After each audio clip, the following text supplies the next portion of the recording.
So what Bremont's really all about, we came from this desire to build a watch, really in simple terms, you could wear in the boardroom or at Mount Everest, but something which is very classically styled, very British in its look.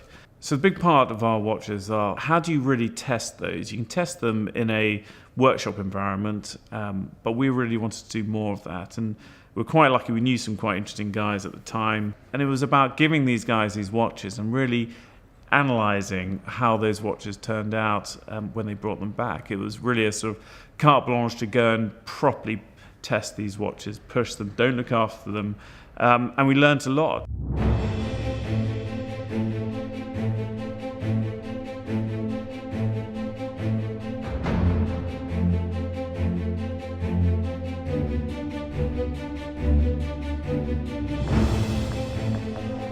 Up here at Canton K2, it's a little bit chillier. Thank goodness I can still tell the time on my MV2.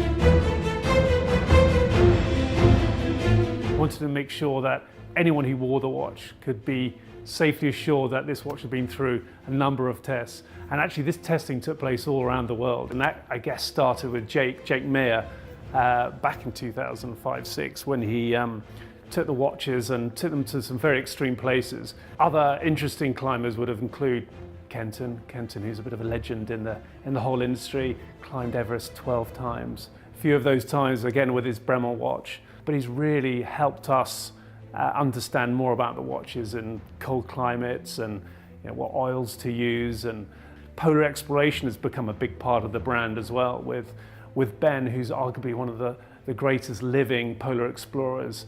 One of the last guys to solo the North Pole in 2005.